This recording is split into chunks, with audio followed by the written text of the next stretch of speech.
nos han escrito en el grupo de WhatsApp que debido a una lluvia, que de hecho es correcto, acá está lloviendo, una lluvia un poco extraña, porque es una lluvia del mes de noviembre, que hace un momento estaba un poco intensa, ya está menos, pero se ha estado lloviendo. Algunas han tenido dificultad para poderse conectar. Entonces, pues bueno, vamos a ir comenzando con ello. Sí, maestro, está bien.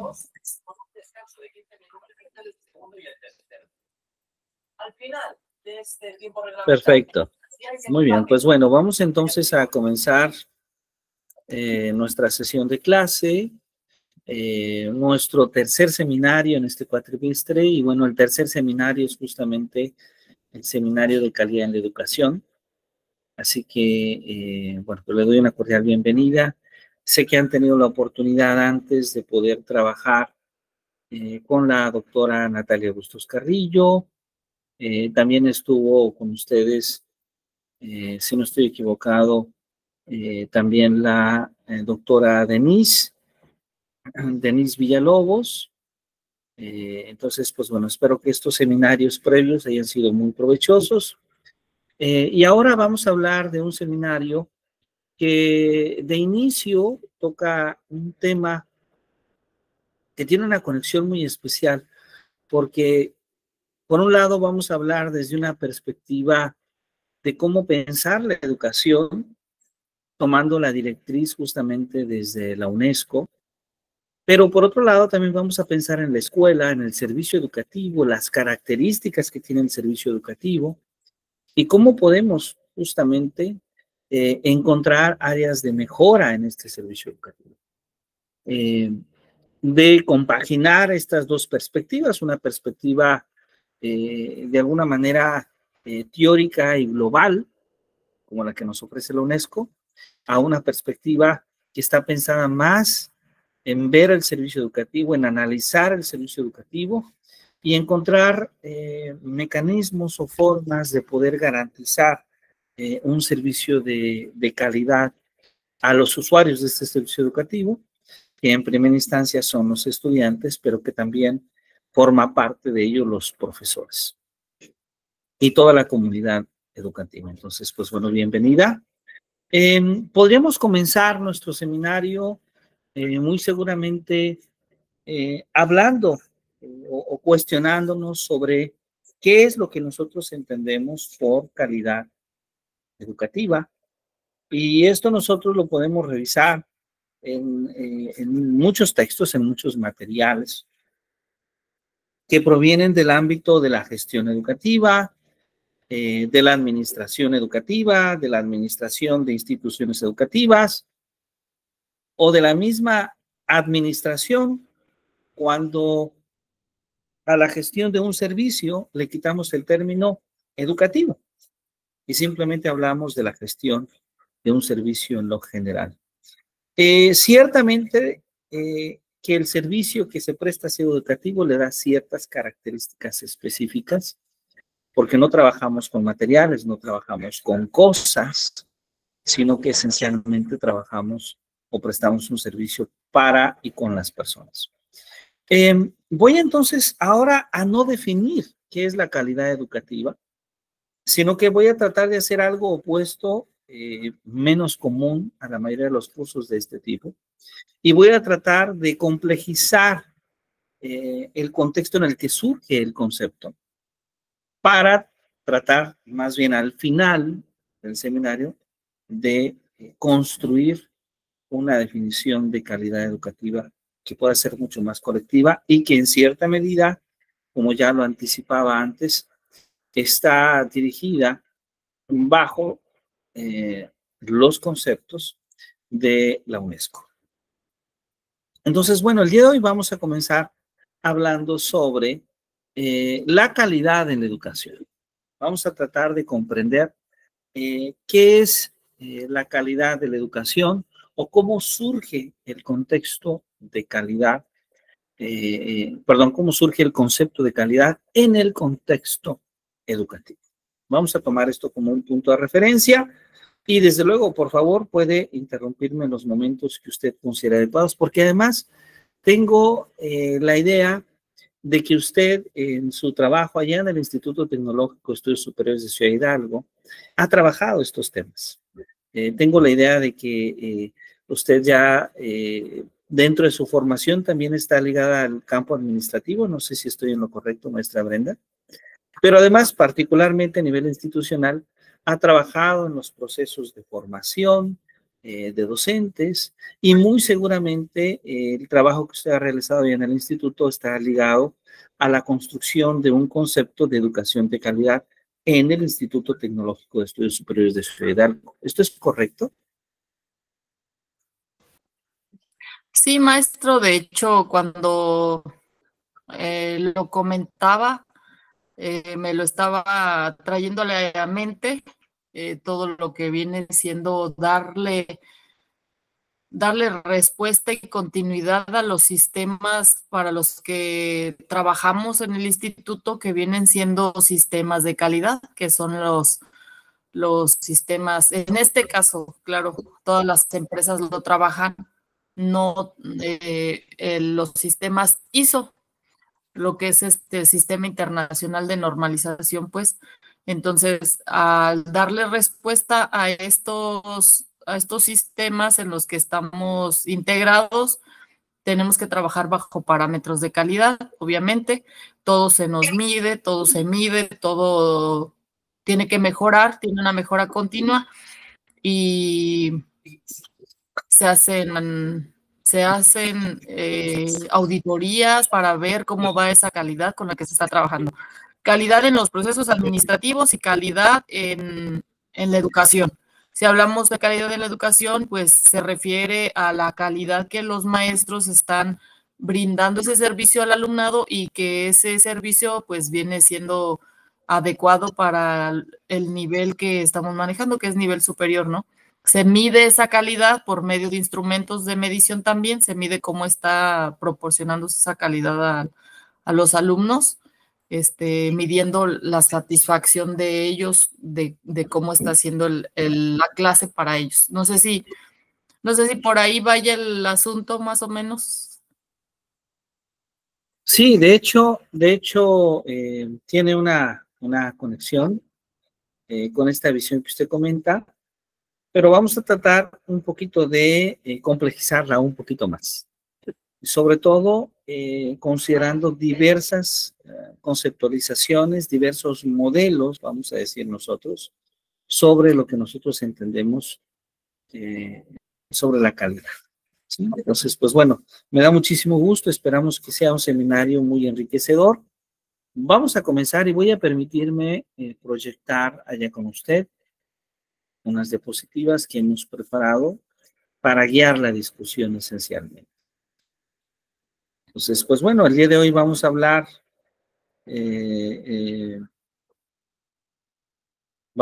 sobre las teorías de la calidad en la educación desde la perspectiva de tener un enfoque para la mejora continua. Bueno, entonces, lo primero que podemos hacer es cuestionarnos, como ya lo había comentado, sobre cómo nosotros podemos definir la calidad en el contexto educativo, ¿no? ¿Qué es en primera instancia una primera aproximación a la calidad educativa? Y bueno, lo que habría que decir de inicio, es que la calidad educativa no es un concepto simple, ¿sí? No es un concepto que sea simple, porque vamos a ver que hay varias, muy variadas formas de comprender esa calidad, ¿sí?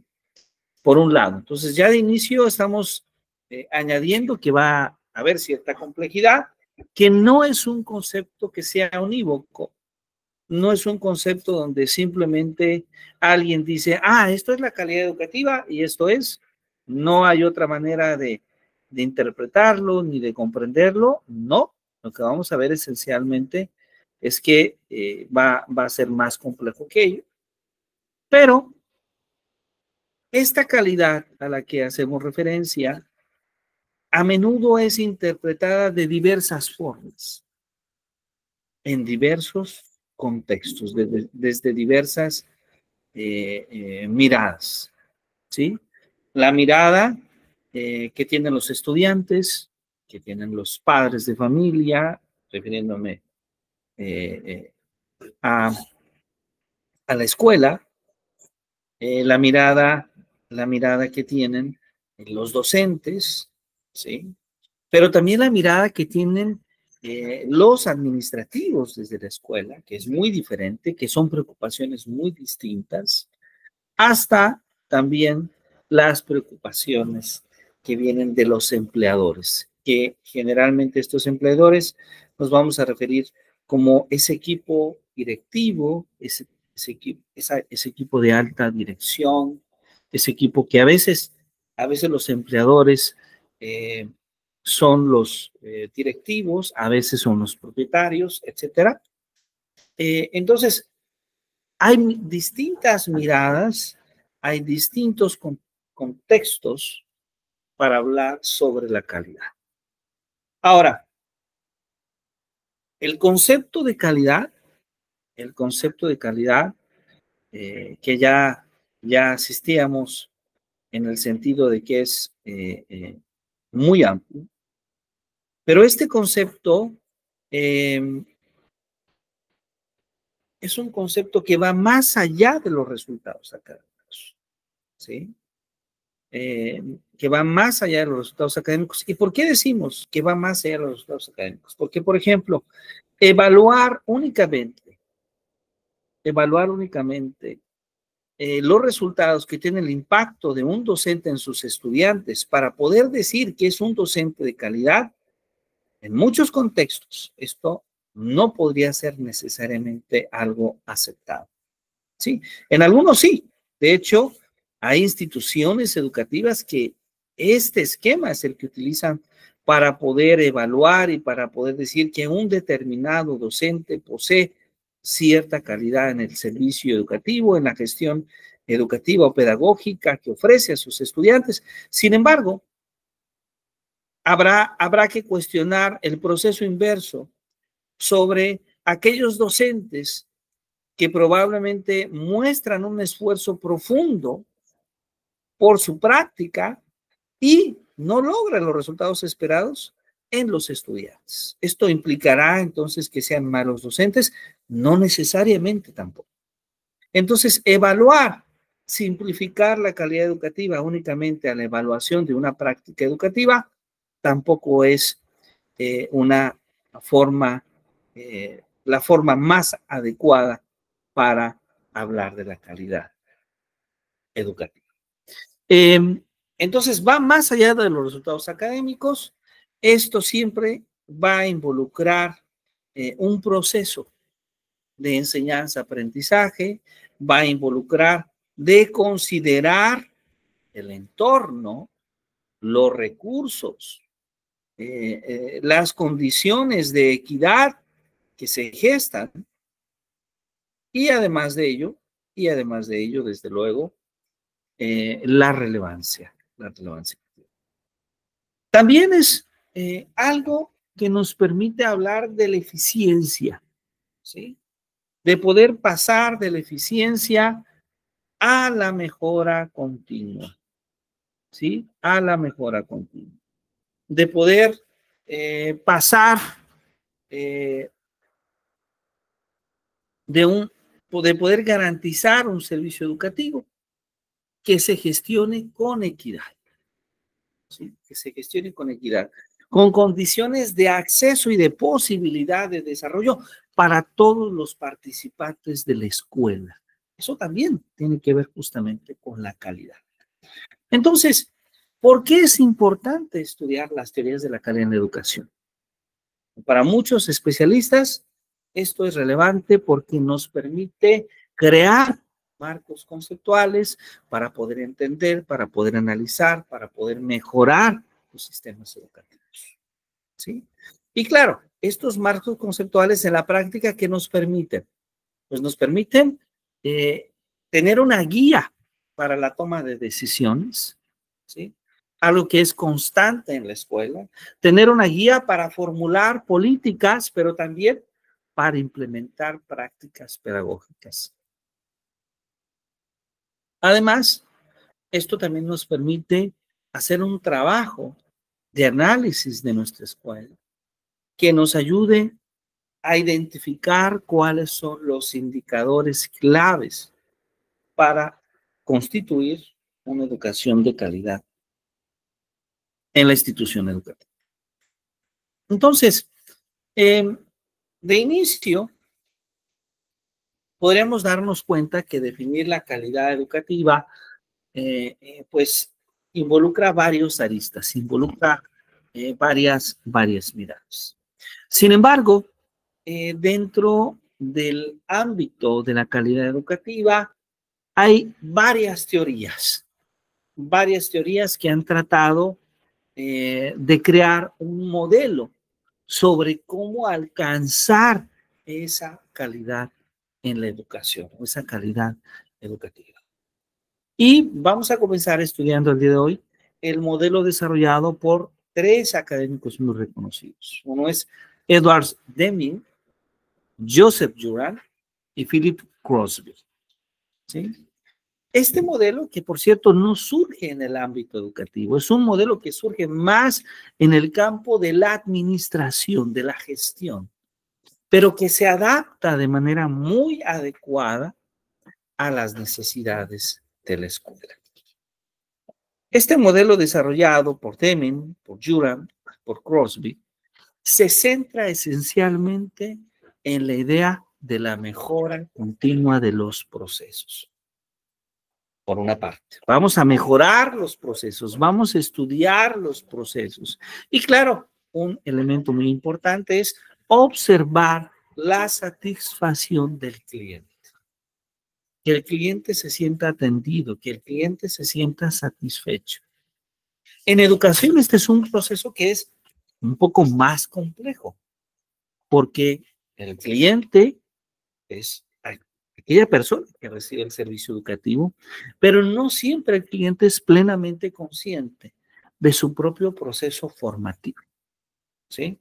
Probablemente ya en estas etapas esta madurez por parte del estudiante, pero a veces podemos observar en las etapas de licenciatura, en las etapas de educación media superior, qué decir de las etapas de educación básica, donde sería muy difícil que el propio estudiante pudiera evaluar su nivel de satisfacción. Esto involucra entonces que el nivel de satisfacción incluya, por un lado, al propio estudiante, quien recibe el servicio educativo, desde luego, a los padres de familia, sobre todo en los casos de la educación básica y media superior, y a la sociedad.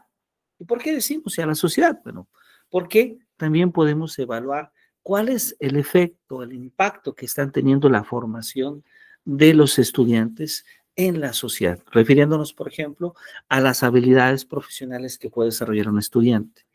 Estas habilidades profesionales están siendo útiles para resolver las distintas problemáticas, los distintos oficios o trabajos a los que se va a enfrentar al egresar de una institución educativa, por ejemplo.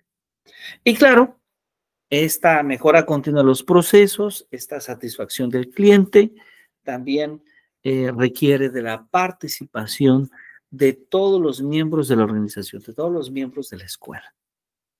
Bueno, ¿vamos bien hasta aquí, maestra? Adelante, por favor.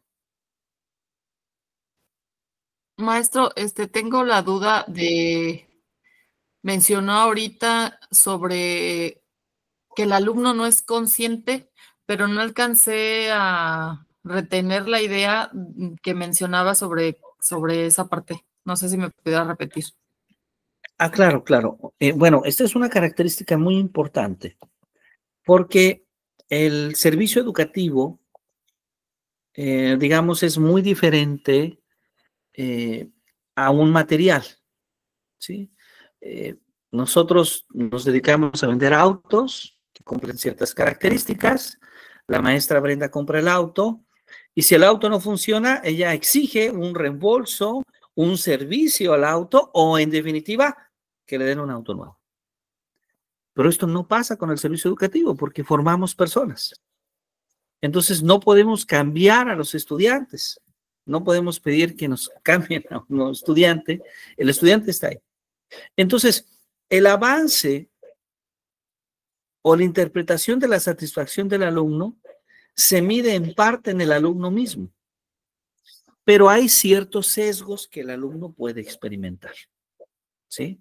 Por ejemplo, en educación media superior, un sesgo puede ser que el alumno diga, maestra Brenda, por favor, no nos dé clases. Y el alumno va a ser feliz porque ese día no quería clases, quería más educación física, quería salirse un poco antes para ver a sus amigos y platicar, etcétera.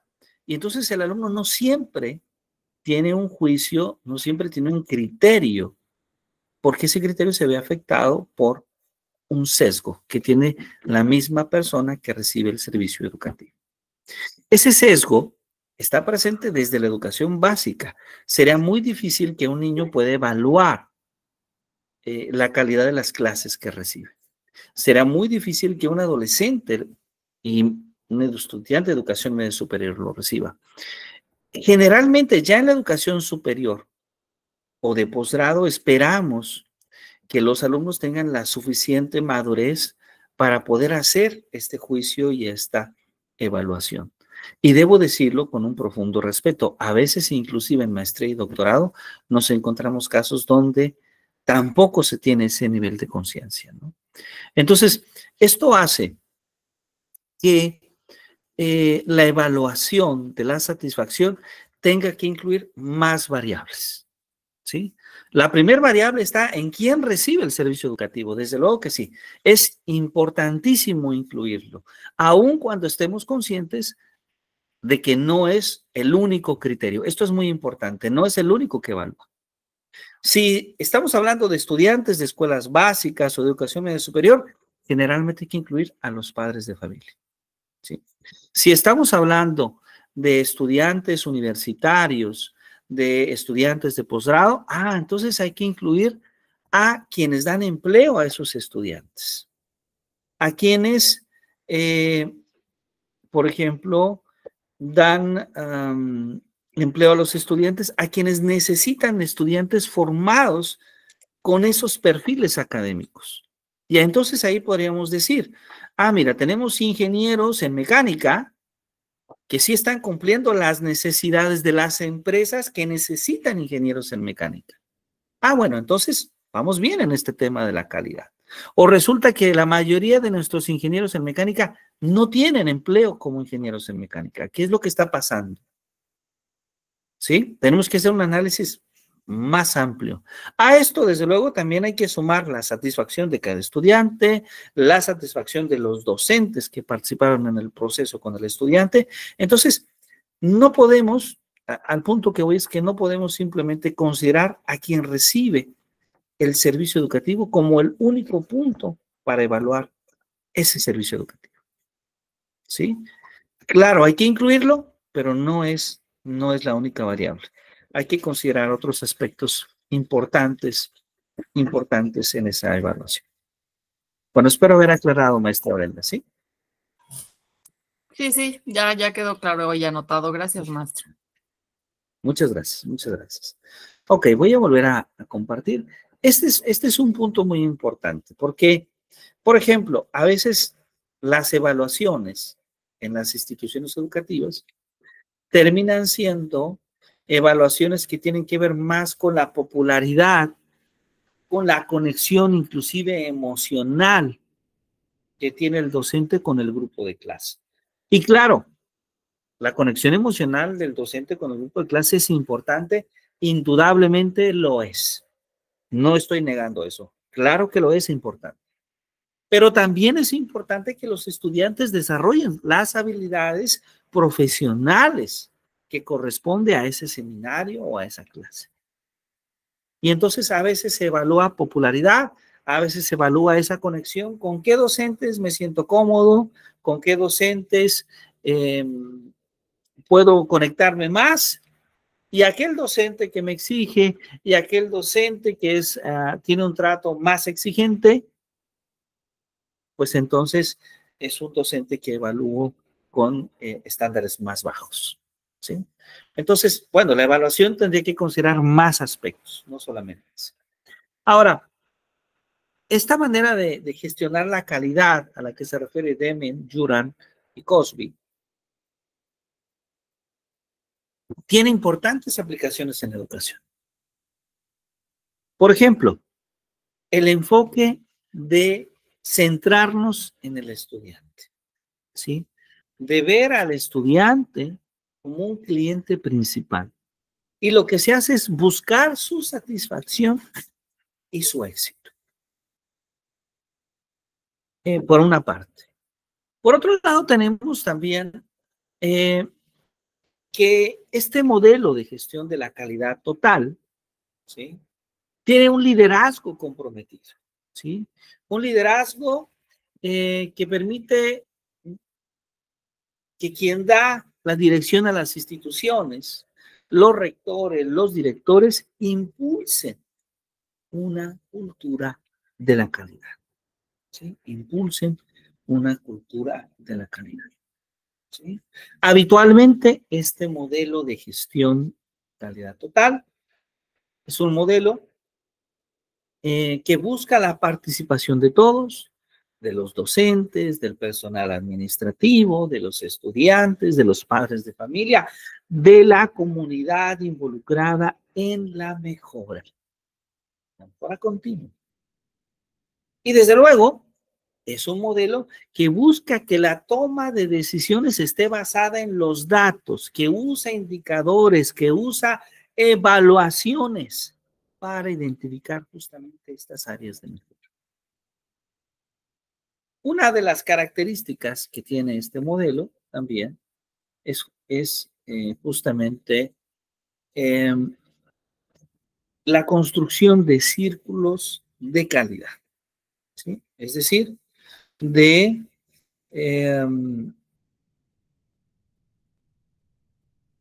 poder ver,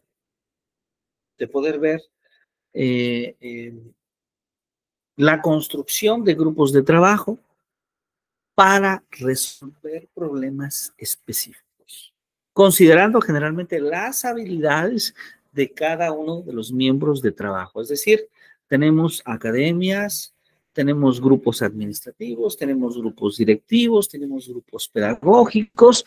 Es decir, generamos estos círculos de calidad.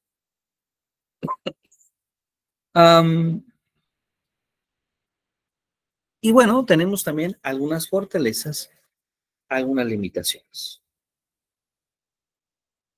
¿Cuáles son algunas fortalezas? Pues el que se fomenta la mejora sistemática, el que se pone mucha atención a los procesos y al cliente.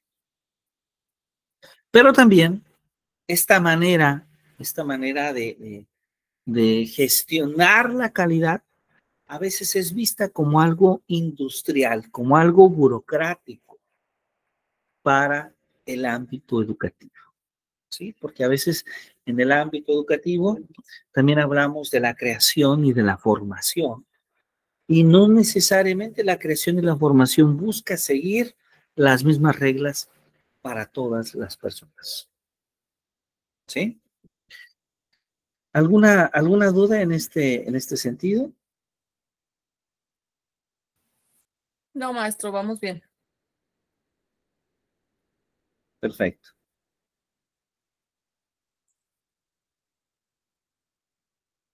Bueno, vamos entonces a continuar analizando este modelo, y justamente aquí tenemos a tres personajes.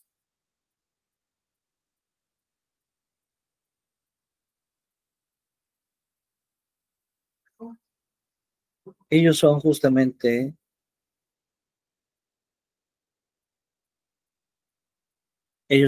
los tres autores a los que hacemos referencia: Edward Deming, Phil Cosby y Joseph Curran. Y ellos ven también en su modelo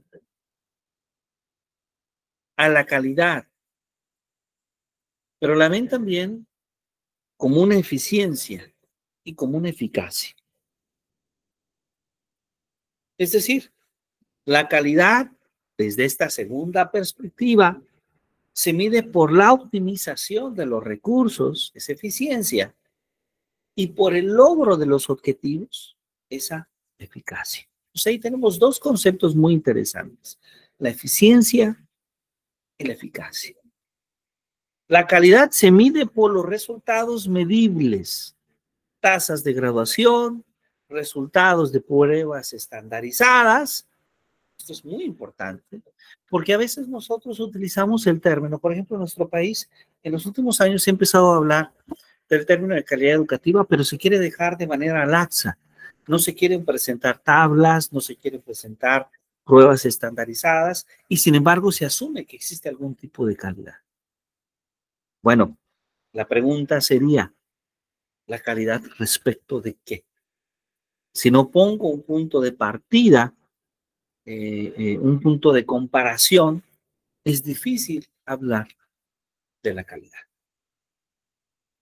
En este sentido, hay estos dos principios que acabo de mencionar sobre eficiencia y la eficacia y sobre resultados medibles, tienen una implicación importante en la educación. Por una parte, tenemos la gestión de recursos. ¿Cómo ejercemos el presupuesto? ¿Cómo compramos los materiales? ¿Cuáles son los tiempos en los que se ejerce el presupuesto? Y esto es algo necesario, sabemos, en gran parte en las escuelas, porque las áreas directivas, las áreas administrativas llevan a cabo este proceso de gestión de los recursos. Es un proceso donde la principal función del área de apoyo, del área administrativa, del área directiva, es generar las condiciones para que la docencia se pueda llevar a la práctica. Bueno, ¿qué significa esto? Esto significa entonces que para que la docencia se lleve a la práctica de la mejor forma posible, pues necesitamos salones, necesitamos baños, necesitamos agua, necesitamos recursos materiales, necesitamos computadoras, energía eléctrica, mesabancos, sillas, etcétera, etcétera. Todo lo que una escuela requiere para funcionar. Y buscamos cumplir objetivos en un mediano, largo plazo, pero optimizar los recursos que se tienen, hacerlo de manera eficiente. Necesitamos también planificar por objetivos, tener metas claras, tener metas medibles para el aprendizaje, refiriéndonos a esta gestión pedagógica que realizan los docentes, pero también para la gestión, refiriéndonos a la gestión administrativa que realizan los docentes. Queremos evaluar los resultados. Queremos evaluar el desempeño de los estudiantes, pero también queremos evaluar el desempeño de la institución. Y bueno, ¿cuáles son las limitaciones? Las limitaciones de esta manera de ver a la calidad es que, por un lado, permite una medición clara, ¿sí? Pero a veces centrarnos tanto en una visión cuantitativa nos hace descuidar aspectos cualitativos, aspectos de equidad, ya que solamente nos centramos principalmente en lo cuantificable. Entonces podemos ver, a ver, haciendo un recuento de lo que llevamos, la gestión de la calidad total, una manera, una teoría de hablar de la calidad. Otra teoría es ver a la calidad como eficiencia y como eficacia. Ahora, estas no son las únicas formas.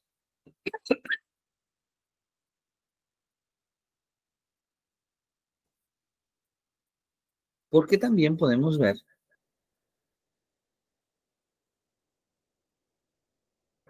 la calidad como satisfacción de necesidades.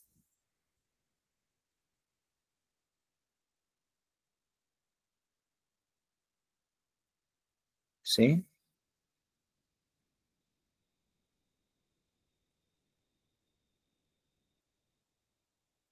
Esta es la propuesta de lo que Joseph Juran llamaba la adecuación al propósito. Sí.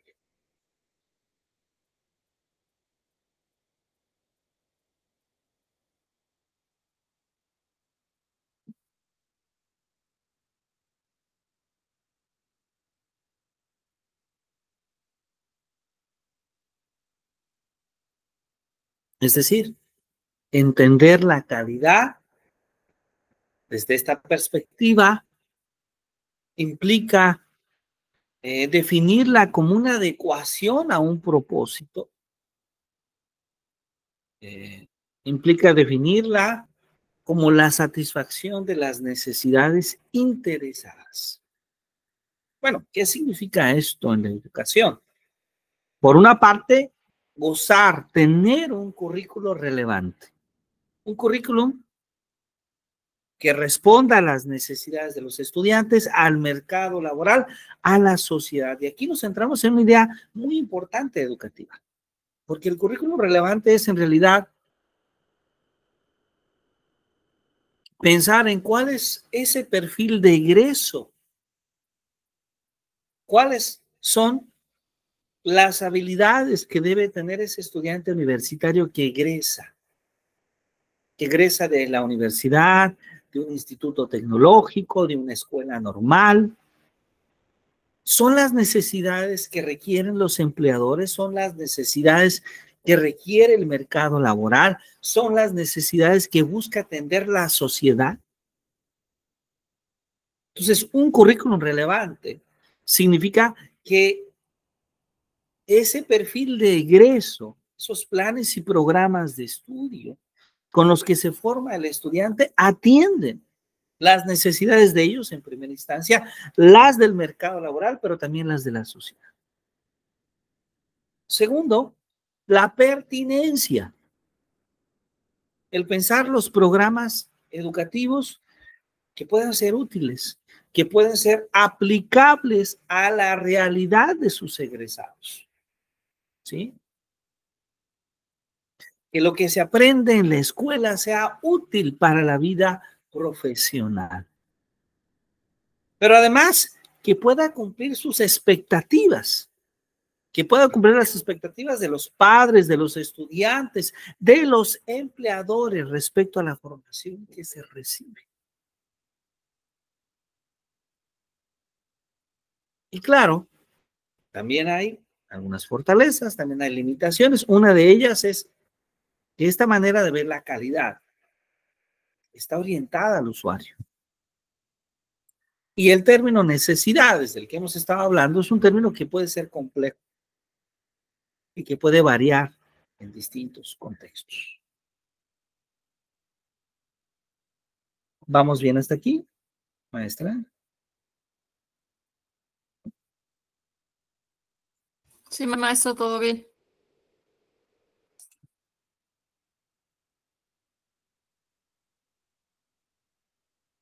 Perfecto, muy bien, muy bien. Muy bien. Pero también tenemos la visión de la calidad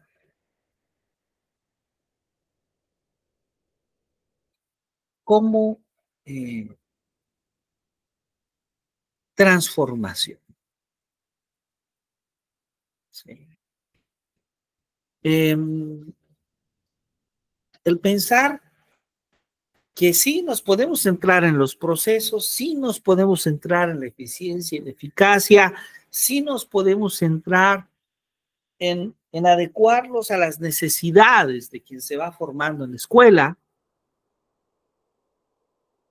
Pero ¿qué pasa con la persona?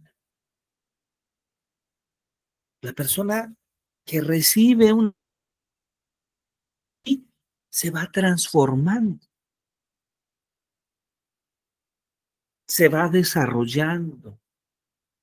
Y entonces la calidad se ve justamente como ese proceso de cambio, de desarrollo que experimenta el estudiante.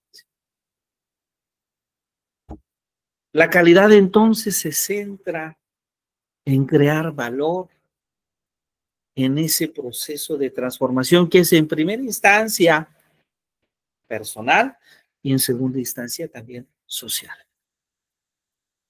Como lo dice Ronald Barrett, que aparece en imagen, calidad para la incertidumbre. ¿Por qué calidad para la incertidumbre?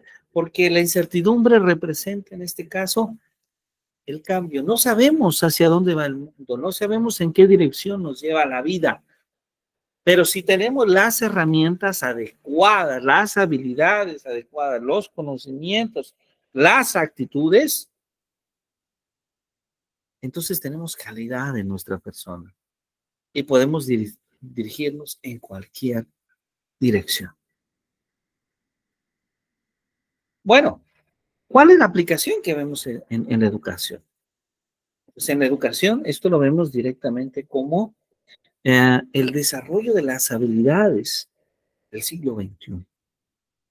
El pensar desde una perspectiva crítica, el desarrollar la creatividad, la resolución de problemas, la adaptabilidad, por un lado.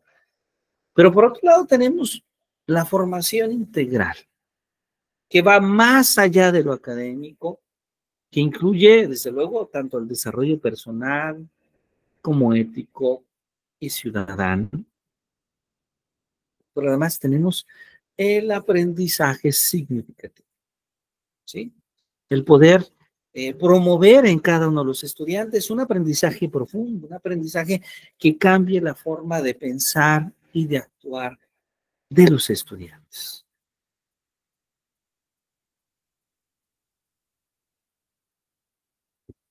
¿Sí? La educación para la vida, que es otra característica, es el preparar, desde luego, a los estudiantes para un mundo que es complejo, para un mundo que está en constante cambio. Y claro, esto también tiene esta manera de ver la calidad como una transformación, también tiene algunas limitaciones. Por ejemplo, está íntimamente ligada, orientada hacia el desarrollo humano, sí, y eso hace que sea mucho más difícil medir, mucho más difícil evaluar de forma estandarizada qué tanto se da este cambio, qué tanto se da este desarrollo, qué tanto se da esta transformación. No es simple. Ok. ¿Vamos bien hasta aquí, maestra? ¿Sí? ¿Alguna pregunta, alguna duda? No, no, maestro, todo bien. Justamente en mi última clase que estaba dando a mis alumnos, estaba tratando de hacerles saber lo que usted me está diciendo ahorita, pero no encontraba las palabras como las está poniendo ahorita en la presentación. Yo les decía a ellos que ellos están estudiando para tener una diferencia con las demás personas que no están estudiando, pero no sabía cómo hacerles ver esa parte sin verme despectiva con las demás personas. Entonces yo les decía, hay una diferencia muy grande entre ustedes porque no nos damos cuenta, pero al estar estudiando se va transformando nuestra mente, nuestra forma de actuar y nuestra forma de ser completamente, llevar una vida diferente y es como exactamente todo esto que me está diciendo ahorita, o sea, ¿qué nos diferencia ahorita de la forma de enseñanza que estamos dando, que pues estamos rodeados de las IAs, pero ¿qué va a diferenciar? Bueno, que estamos tratando de hacer que el alumno tenga un pensamiento crítico, que desarrolle esa parte, la creatividad, la resolución de problemas en una forma rápida, la adaptabilidad y todo esto, ¿no? O sea, y eso hace que cambie su forma de pensar del alumno o de todos los que de alguna manera estudiamos o para lo que seguimos estudiando y seguir transformando nuestra mente, se podría decir, nuestras ideas. Claro, exactamente. Y bueno, lo que aquí tenemos son esencialmente varias visiones, varias maneras de ver la calidad sin que podamos decir que solo hay una forma pues podemos ver cómo el concepto, pues es en general un concepto que es muy amplio, ¿sí? Que es muy amplio y que no podemos simplificarla solamente a una visión. Bueno, hay varios retos que se presentan, hay varios desafíos y perspectivas que se presentan cuando hablamos de la calidad en la educación, ¿sí? Y bueno, el primero de ellos es la complejidad a la que nos enfrentamos cuando queremos medir la calidad, ¿sí? No es simple medir la calidad, ¿sí? Y de hecho, este es un criterio complejo porque a veces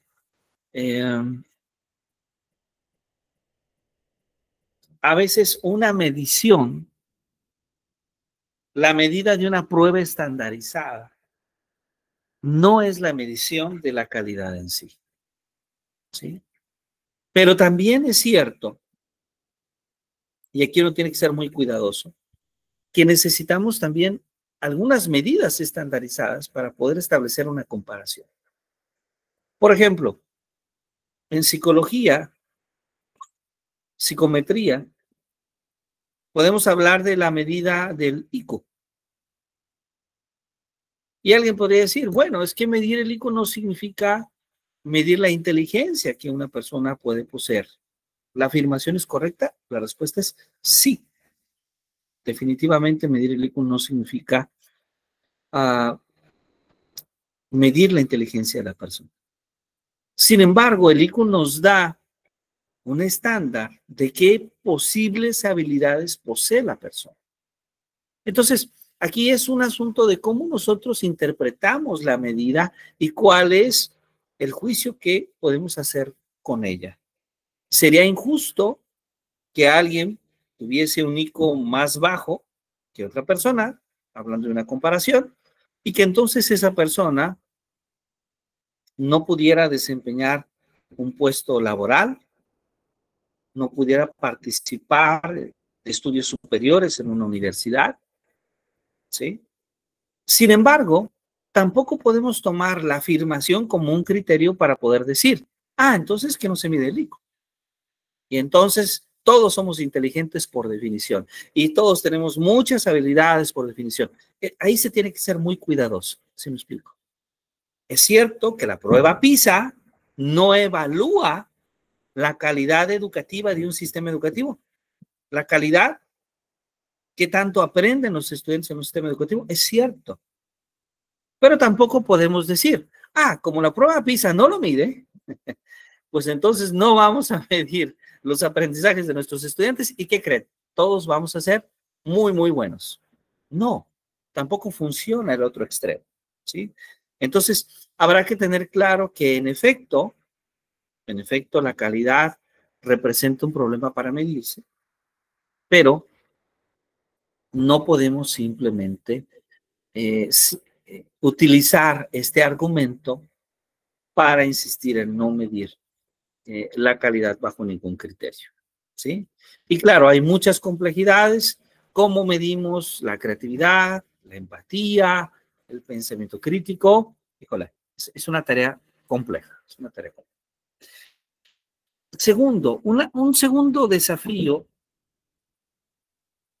y perspectiva que se presenta es la equidad contra la excelencia.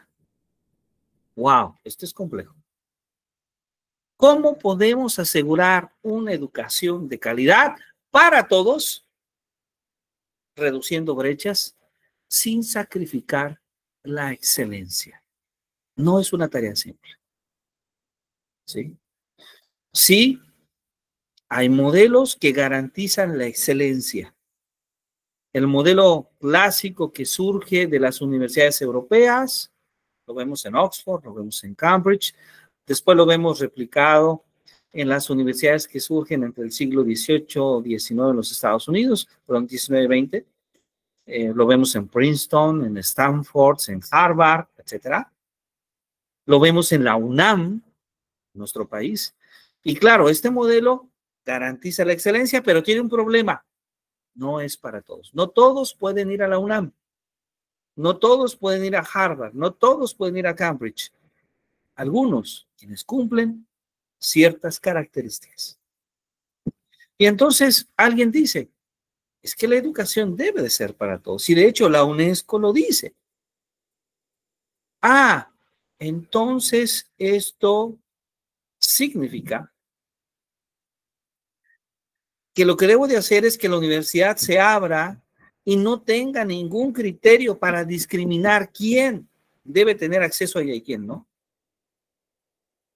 Ahí nuevamente hay un cuestionamiento. Cuidado, no es simplemente pasar a los niños de grado. No es simplemente que todos los que están en la universidad, por estar en la universidad, tengan que egresar de ella, o sea, tengan que salir graduados. No, debe de haber estándares, debe de haber estrategias. Y a veces nos vamos a los extremos. Sí queremos una educación de excelencia, sí queremos una educación para todos. Pero el gran reto es cómo tenemos una educación para todos que siga siendo una educación de excelencia. Es un reto importante. Tenemos, por ejemplo, la influencia de la tecnología. Otro reto que es bastante difícil. Cómo las tecnologías de la información y del conocimiento, hoy en día vamos más allá, cómo las tecnologías para la participación y el empoderamiento están redefiniendo la calidad educativa y las expectativas de los estudiantes. Y se está generando una problemática muy difícil en las escuelas. Porque está el uso de la inteligencia artificial. El uso de la inteligencia artificial per se no necesariamente tendría que afectar el desarrollo cognitivo de nuestros estudiantes. De hecho, podría potencializarlo. Pero no está sucediendo eso. El estudiante está dejando de pensar. El estudiante está dejando de escribir, está dejando de leer, está pidiendo que una IA haga su tarea. Entonces, la IA difícilmente va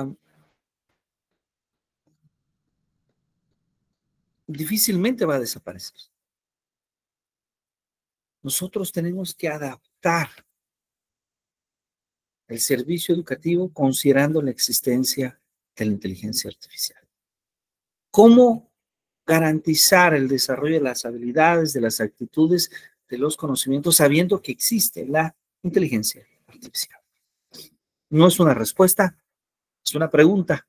Es una pregunta, es un desafío para la calidad de la educación. Y voy a terminar con un último desafío de la sesión de hoy, que es la globalización y la pertinencia local. ¿Sí? ¿Cómo ofrecer una educación globalmente competitiva al mismo tiempo que sea relevante para el contexto local? ¿Sí? Esa es otra pregunta muy interesante. ¿Sí? Porque a veces se cae en lo global. De hecho, los modelos educativos mexicanos caían en lo global. Hubo alguno que decía, hay que aprender español e inglés. Solo español e inglés. Pero dejamos de lado lo local. Dejamos de lado, por ejemplo, que somos uno de los países con más lenguas originarias. Y que gran parte de lo que somos es a través de la cultura que nuestros ancestros han construido. Ah, entonces solo debemos de aprender náhuatl, maya, otomí. No. Eso tenemos que aprenderlo. Eso es lo local. Eso es nuestra esencia. Pero el mundo habla inglés. El mundo habla chino. La semana pasada estábamos justamente en una serie de conferencias en Italia y los italianos hablan inglés. Hablan italiano, un poco de español algunos, pero hablan inglés perfectamente. Y vemos a personas que hablan chino, hablan alemán. Entonces, es un equilibrio. No es que solamente debo de ser nacionalista y entonces solo debo de hablar mi lengua originaria y español. No. Si sales de México, necesitas hablar inglés. Necesitas hablar chino. Necesitas hablar otros idiomas. Entonces, bueno, podemos darnos cuenta en esta primera sesión, esperando que haya sido interesante para usted, que hablar de calidad educativa nos lleva a retos interesantes. No es solo un reto, no es solo un concepto, sino que nos damos cuenta que hay una complejidad tras de fondo. ¿Alguna pregunta, alguna duda antes del cierre, maestra Brenda? No, maestro. La verdad no, preguntas no. Pues sí, nada más que nada reflexión sobre lo que hablaba. Nada más sería una pregunta que me surgió cuando estaba hablando sobre los modelos de excelencia. Aquí nada más como conclusión, no sé si esté bien respecto a lo que menciona, es los modelos de excelencia es para las personas, digamos que con un nivel de inteligencia mayor, y la educación para todos es para los que no entran dentro de ese modelo. Es una pregunta muy interesante, porque justamente la visión, la primera visión que nosotros podemos tener es que la educación para todos involucra generar condiciones para que todos tengan acceso a la educación, todos desarrollen sus habilidades, sus actitudes, todos adquieran conocimientos de inicio. Pero ciertamente cada persona tiene sus propias habilidades que va a desarrollar más que otras. Creo que cuando hablamos de calidad, tendríamos que hablar que todos desarrollen una base semejante de estas actitudes, valores y conocimientos. Esa base tiene que ser la misma. Es como decir, ¿todos debemos aprender matemáticas? La respuesta es sí. Hay una base para que todos aprendamos matemáticas. Las matemáticas escolares, las operaciones elementales, todo ciudadano debe saberlas. Bueno, pero no todos somos Ramanujan, este gran matemático hindú de la mitad del siglo pasado. Bueno, él desarrolló habilidades más especiales, pero la base, la escolaridad, digamos, es para todos. Entonces, el problema central en esta pregunta sobre la educación es que hoy en día hay como que dos perspectivas. Una perspectiva clásica que proviene de Europa, ahora en los Estados Unidos también, que tiene una influencia sobre la excelencia. El problema es que sobre la excelencia significa que unos cuantos tengan una formación privilegiada y los demás no. ¿Sí? Eso provoca desigualdad. Esa es la crítica al modelo. ¿Sí? Por otro lado, algunos gobiernos han tomado, han interpretado a su forma el concepto de equidad de una forma muy especial. No quiero decir equivocada, digo muy especial. Que es el hecho de decir, bueno, la equidad significa que la educación es para todos. Entonces, el alumno debe de aprobar, porque debe tener derecho a la educación. Y ese derecho a la educación se puede interpretar a veces de manera equivocada, como el hecho de decir, como tiene derecho a la educación, entonces debe de graduarse. Oiga, pero es que el niño no sabe sumar y va en sexto. No importa. Su derecho, el niño no logra leer bien aún y va en sexto. No importa. Lo que importa es su derecho a la educación, porque él tiene derecho de ir a la secundaria. Bueno, entonces, no es una tarea simple. ¿Cómo creo un sistema educativo de calidad pero un sistema que pueda ser a la vez un sistema inclusivo, un sistema para todos. Probablemente la mejor respuesta la podamos encontrar en Singapur, en Finlandia, no lo sé. Algunas de las respuestas pueden estar en estos países. ¿Y por qué decimos esto? Porque ellos se enfrentaron a esta problemática y han logrado que el promedio de su ciudadanía han logrado ese éxito en las Olimpiadas, ese éxito, ese prestigio internacional, pero no solo para unos cuantos estudiantes, sino se ve reflejado en el promedio de su ciudadanía. Y eso es muy importante. No solamente los olímpicos, no solamente aquellos que tuvieron una formación especial, sino que se ve reflejada en cualquier ciudadano. ¿Sí? Bueno, maestra, espero haber intentado contestar, si no contestar, al menos complejizar más la propia pregunta, pero muchas gracias por acompañarnos en esta primera, en esta primera sesión del seminario. Y pues bueno, nos vemos la próxima clase, el próximo, ya en lunes, en nuestro horario habitual. Muchísimas gracias y que tenga una muy buena noche.